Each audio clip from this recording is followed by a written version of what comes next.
शेकडो वर्षांचा प्राचीन इतिहास लाभलेल्या आणि अजिंठा पर्वत रांगेत वसलेल्या भोकरदन तालुक्यातील महानुभाव पंथाच्या श्री चक्रधर स्वामी मंदिर संस्थानला श्री क्षेत्र जाडीचा देव या नावाने भारतात ख्याती प्राप्त आहे। सध्या येथे यात्रा महोत्सव सुरू असून शासनाकडून क दर्जा मिळणाऱ्या या तीर्थस्थानाला शासनाने ब दर्जा बहाल करून भाविकांसाठी योग्य त्या सुविधा द्याव्यात अशा अपेक्षा या निमित्ताने भाविकांकडून व्यक्त केल्या जात आहे।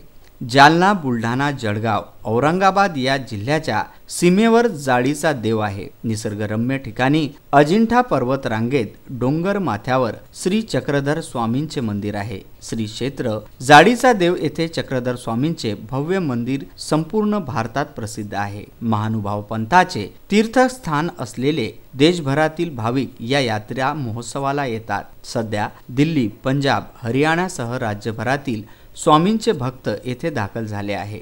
या पंथाचे सुमारे 6 आश्रम आहेत। यात्रा संकल्पनेला ग्रामीण महाराष्ट्रात वेगळे स्थान आहे। लोकांच्या मनाला आनंद देणारा आणि अंतर्मनाला साध घालणारा हा उत्सव, त्यामुळे जवळपास 10 ते 15 दिवस येथे यात्रा सुरू असते। भक्तांच्या हाकेला धावून येणारा आणि नवसाला पावणारा देव म्हणून येथे मनोकामना पूर्ण करण्यासाठी पानांचा विडा ठेवला जातो। इच्छापूर्तीसाठी नारळाचा हार देखील मोठ्या आस्थेने अर्पण केला जातो। डोंगर माथ्यावरील जाडीचा देव परिसरातील निसर्ग सौंदर्य डोळ्यांचे पारणे फेडणारे असल्यामुळे पर्यटक या स्थळाला वर्षभर भेटी देत असतात। मात्र शासनाचे या तीर्थक्षेत्राकडे दुर्लक्ष होत असून भाविकांच्या सुविधांसाठी या तीर्थक्षेत्राला ब दर्जा देऊन या स्थळाचा विकास साधावा अशी अपेक्षा संस्थांचे विश्वस्त विजय पुजारी, राजू पुजारी, अनिल पुजारी, वसंत पुजारी, सुधाकर पुजारी यांच्यासह भाविकांनी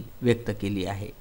या ठिकाणी हा देव नवसाला पावणारा देव म्हणून सर्व भारतभर प्रसिद्ध व्हायला लागला आणि भाविकांची गर्दी पाहता पाहता पाहता वाढून गेली।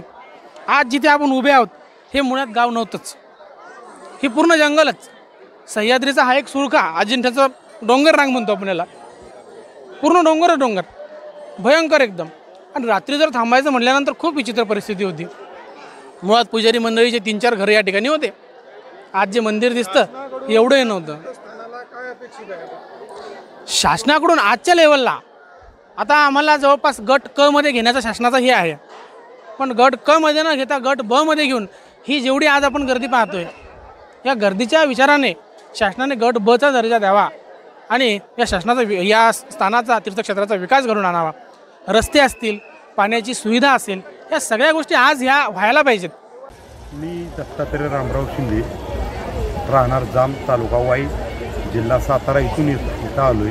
तर चक्रधर स्वामींच्या विषयी जे आमचं प्रेम आहे ते दरवर्षी व्यक्त करण्यासाठी आम्ही हा दिवस निवडलेला आहे। ह्या दिवशी आम्ही तरुण एकत्र येतो।